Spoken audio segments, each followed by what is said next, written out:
नमस्कार दोस्तों, आज की इस वीडियो में मैं आपको एक ऐसे व्यवसाय के बारे में बताने वाला हूं जिसमें 100% आप कमाई कर सकते हैं और ये बिल्कुल भी फेल नहीं होने वाला है। हम सारी तरीके इसमें बताएंगे कि कैसे आपको छोटे लेवल पर शुरू करना है, कैसे बड़े लेवल पर शुरू करना है, कैसे आप मीडियम लेवल पर शुरू कर सकते हैं और कैसे आप अपने इस बिजनेस को ब्रांड के रूप में भी कन्वर्ट कर सकते हैं।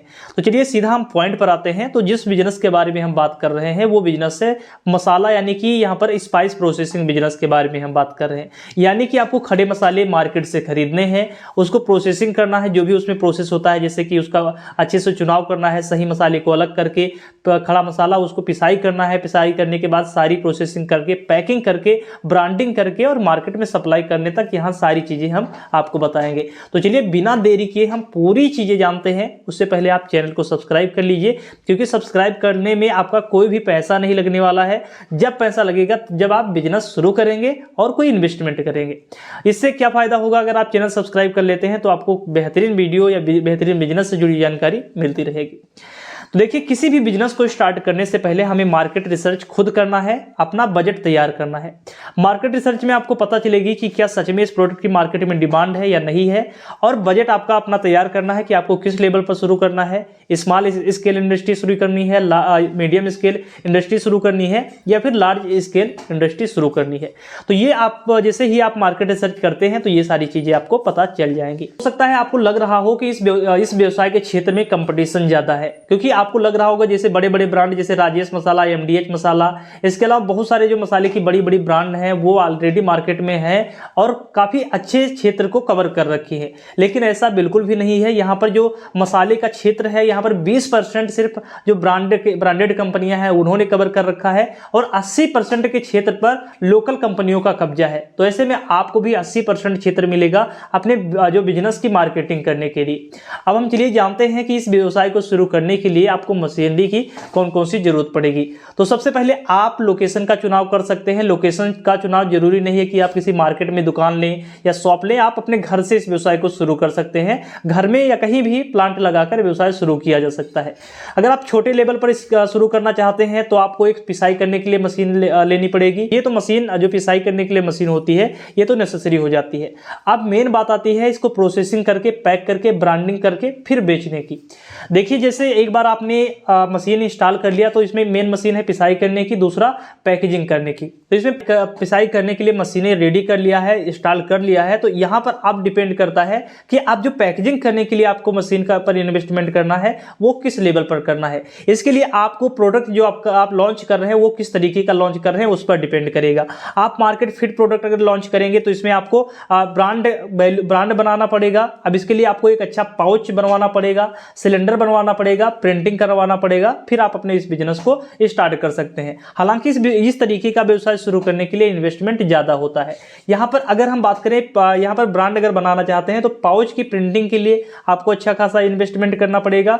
और उसमें अगर आप एक तरीके का प्रोडक्ट, जैसे आप हल्दी का प्रोडक्ट जो लॉन्च कर रहे हैं उसका सिलेंडर बनवाने का ही एक पाउच का यानी कि वन टाइम इन्वेस्टमेंट जो होता है एक प्रोडक्ट का, वो उस सिलेंडर का खर्च लगभग 35,000 से लेकर 60,000 रुपए तक आता है। तो एक प्रोडक्ट लॉन्च करने के लिए आपको लगभग 35 से 60,000। ऐसे अगर आप हल्दी, धनिया, मिर्ची और भी मसालों का अगर जितने टाइप का आप लॉन्च करेंगे प्रोडक्ट, उतना ज्यादा इन्वेस्टमेंट आपका बढ़ जाता है। दूसरा कि आप स्टिकर लगाकर अपने प्रोडक्ट को लॉन्च कर सकते हैं। मतलब कि आप नॉर्मल मार्केट से पैकिंग जो है या पाउच खरीद लीजिए, उसमें पैक करिए, अपना खुद का स्टिकर लगाइए और मार्केट में सेल कर सकते हैं। अब इसमें आप ब्रांड तो नहीं बना पाएंगे, क्योंकि ब्रांड बनाने के लिए आपको जो मैंने पहला प्रोसेस बताया है उस प्रोसेस को फॉलो करना पड़ेगा।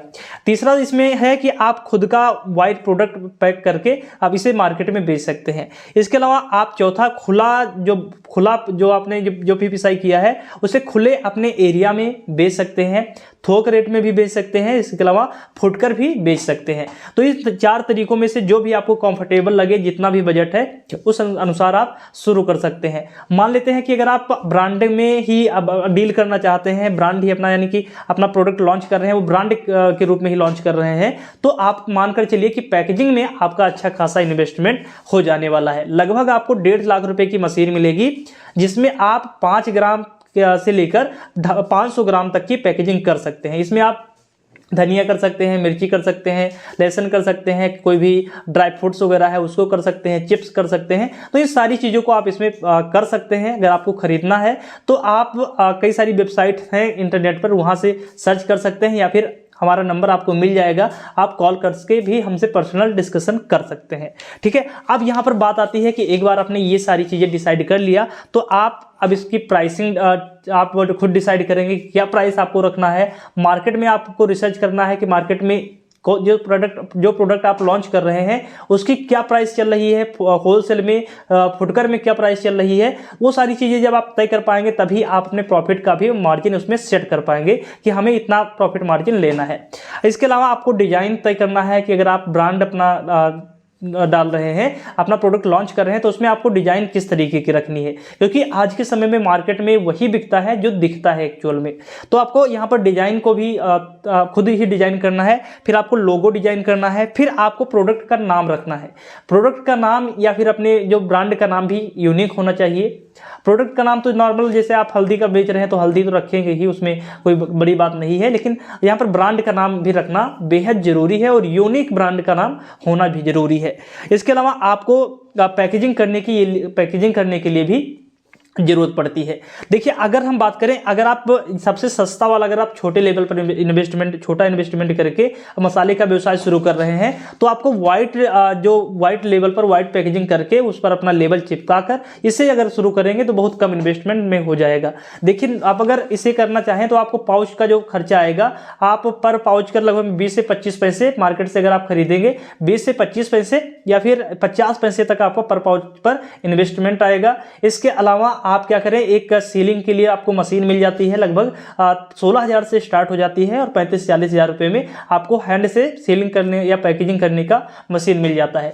तो इस तरीके से सारे प्रोडक्ट आप वाइट पैकिंग में आप सील करें, अपना ब्रांड का लोगो चिपका दें, स्टिकर चिपका दें और इससे भी कम इन्वेस्टमेंट के साथ शुरू किया जा सकता है। तो 35 से 50 हज़ार रुपये में आपका पिसाई करने वाली मशीन आ जाएगी और इसके अलावा आपका जो पैकेजिंग करने के लिए लगभग 35 से 50 हज़ार में ये मशीन आ जाएगी।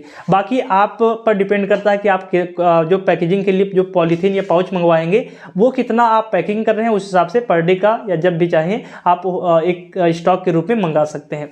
अब यहाँ पर बात आती है कि आप एक बार अपना सारा प्रोडक्ट लॉन्च कर चुके हैं, जिस लेवल पर भी, चाहे आप ब्रांड के रूप में या नॉन ब्रांड के रूप में या फुटकर या फिर आप जो भी बल्क में कुछ भी जैसे भी आपने एक बार तैयार कर लिया है, तो आप मार्केट में बेचना कैसे है। मार्केटिंग करने के लिए आप 3 चीज़ों का सहारा ले सकते हैं। आप ऑनलाइन सहारा ले सकते हैं, इसके अलावा आप रिटेल में भी बेच सकते हैं, इसके अलावा आप डिस्ट्रीब्यूशन कर सकते हैं। अब डिस्ट्रीब्यूशन में आप शॉप पर जा सकते हैं, डिस्ट्रीब्यूटर अपॉइंट कर सकते हैं, इसके अलावा आप डीलर्स या फिर सेल्समैन वगैरह भी हायर कर सकते हैं। तो इस तरीके से आप डिस्ट्रीब्यूटरशिप कर सकते हैं। इसके अलावा आप मेन चीज़ है यहाँ पर एडवर्टाइजिंग आज के समय में बेहद जरूरी है, क्योंकि मार्केट में जितना ज़्यादा जिसका एडवर्टाइजिंग है उतनी ज़्यादा उसकी सेल है। क्योंकि मार्केट में आपके प्रोडक्ट को कोई जान नहीं रहा है तब तक कोई कैसे खरीदेगा। तो आपके प्रोडक्ट को, अगर आप सच में अपने प्रोडक्ट को मार्केट में चाहते हैं कि लोग उसको जाने, तो एडवर्टाइजिंग करवाइए। ऑनलाइन और ऑफलाइन दोनों का सहारा आप ले सकते हैं, जिससे कि एक आइडिया लग सकता है, लोगों को पता चलेगा कि आपका प्रोडक्ट ये है और इसमें आपको ये चीज़ें आप बेच रहे हैं। तो जब तक आपका हो सकता है 1 साल 6 महीने या 1 साल तक लग सकता है आपके प्रोडक्ट को लोगों को जानने में और आपके बिजनेस को रन करने में। तो आपको पेशेंस के साथ में मेहनत करना है, स्ट्रगल करना है और आप इस बिजनेस में साल से 1.5 साल में एक बार अगर आपका जो प्रोडक्ट है चल गया अगर मार्केट में, तो फिर आपको सफल होने से कोई नहीं रोक सकता है। अब इस बिजनेस को सफल बनाने के लिए आपको क्या करना है, स्टार्टिंग में मार्केट में आपके कंपटीटर बहुत सारे बैठे हैं, कुछ ऑलरेडी अच्छे ऑफर दे रहे हैं, डिस्काउंट दे रहे हैं, इसके अलावा स्कीम दे रहे हैं। तो आपको अपने व्यवसाय को रन कराने के लिए स्टार्टिंग में जितने भी, चाहे आप होलसेलर रख रखे हो, सेल्समैन रख रखे हो या फिर आप रिटेल में सेल कर रहे हो, सभी को आपको अच्छे स्कीम्स देनी है, डिस्काउंट देना है। इसके अलावा आपको अच्छे ऑफर्स देना है, जिससे कि आपके सेल्स बढ़ जाए। जितनी ज़्यादा आपकी सेल्स होगी उतनी ही ज़्यादा कमाई होगी।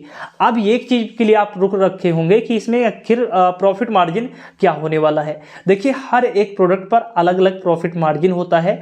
अगर हम एवरेज मानकर चलें तो हर किलो के हिसाब से अगर हम बात करें कि 1 किलो, अगर हम हल्दी के पाउच पर बात कर लेते हैं, हल्दी 1 किलो पर लगभग आपको 20 से 35 रुपये तक प्रॉफिट मार्जिन 1 किलो पर मिलता है।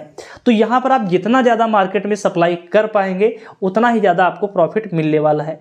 कई सारे ऐसे भी प्रोडक्ट हैं जिस पर आपको 20 से 25 रुपये पर केजी मिलता है। कुछ ऐसे प्रोडक्ट हैं जिस पर आपको ज़्यादा भी मिलता है, कुछ पर सिर्फ 1 केजी के पीछे 10 से 15 रुपये मिलता है। तो ये डिपेंड करता है कि आप किस तरीके के प्रोडक्ट लॉन्च कर रहे हैं। इसके अलावा आपके प्रोडक्ट की मार्केट वैल्यू क्या है। तो आज के इस वीडियो में बस इतना ही। अगर आपको ये वीडियो हेल्पफुल लगी है, अगर इस पर आपको कोई भी डाउट है, कुछ भी इंफॉर्मेशन चाहिए मशीन से रिलेटेड, लाइसेंस से रिलेटेड या प्रॉफिट से रिलेटेड, आप कमेंट करिए, आपको पर्सनली गाइड किया जाएगा और आप मुझे कॉल भी कर सकते हैं, बात भी कर सकते हैं। तो फिर से मिलते हैं हम एक नए वीडियो में। आज के इस वीडियो में विदा लेते हैं, तो फिर से मिलते हैं हम नए वीडियो में। तब तक के लिए देखते रहिए, स्वस्थ रहिए।